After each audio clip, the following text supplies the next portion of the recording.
Poutine a décrit dans le passé l'effondrement de l'Union soviétique comme, je cite, la plus grande catastrophe géopolitique du XXe siècle. Il faut bien comprendre que pour les Russes, la fin de la guerre froide, c'est une humiliation.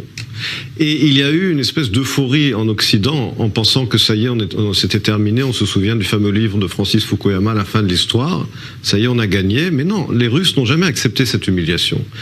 À l'époque, les États-Unis s'étaient engagés à ce que l'OTAN ne s'étende pas au-delà de l'Allemagne. Or, l'OTAN est arrivée jusque dans les républiques de l'ancienne Union soviétique, les pays baltes. Pour la Russie, c'est une provocation. Donc, de leur point de vue, l'Ukraine, c'est une ligne rouge. D'ailleurs, c'est pas nouveau. Je vous rappelle que déjà en 2008, il y avait des tensions énormes autour de l'Ukraine, lorsqu'à l'époque, l'administration Bush-fils parlait d'ajouter l'Ukraine à l'OTAN, et là, Poutine avait dit pas question. Et il avait fait des pressions énormes par le biais du gaz naturel, etc. Donc aujourd'hui, si vous voulez, Poutine, lui, veut des garanties sur l'Ukraine.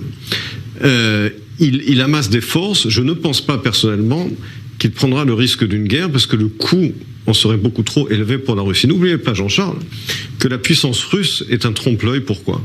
Parce qu'à côté de la puissance militaire, il y a une faiblesse économique et démographique. La Russie n'est pas une grande puissance. La Russie, c'est une économie rentière de type africain qui ne vend que du gaz naturel et du pétrole, sans aucune valeur ajoutée. C'est une station d'essence dont le PIB est de la taille de celui de l'Espagne. D'accord ? Et qui a une démographie déclinante. Donc ça n'est pas une grande puissance. Elle ne peut pas se permettre, même si effectivement la Banque centrale russe a à peu près 600 milliards de dollars de réserves dans ses coffres. Très bien. Mais elle n'a pas la capacité de résister véritablement à des sanctions économiques occidentales coordonnées et à une décision allemande de mettre fin, de ne pas actionner Nord Stream 2. Donc Poutine paierait un prix économique beaucoup trop élevé. N'oubliez pas qu'il y a quand même une armée également ukrainienne qui causerait de nombreuses pertes humaines à l'armée russe. Donc je pense que pour lui, le risque est trop élevé. Je pense que s'il obtient une garantie, comme je l'ai dit tout à l'heure, des États-Unis et des Européens sur l'Ukraine, on pourrait arriver à un modus vivendi. Bien entendu que la plupart de ces exigences sont complètement inacceptables lorsqu'il demande à ce qu'il y ait un retrait des troupes américaines des pays baltes, de la Pologne, etc. Ça n'aura jamais lieu.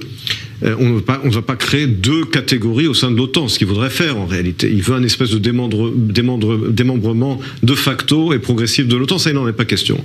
Mais on peut arriver à peut-être, je l'espère en tout cas, et c'est ce qui à mon avis il essaie d'obtenir, des garanties sur l'Ukraine pour que l'Ukraine reste finalement dans la zone d'influence russe et qu'il y ait un engagement américain de ne pas ajouter l'Ukraine à l'OTAN.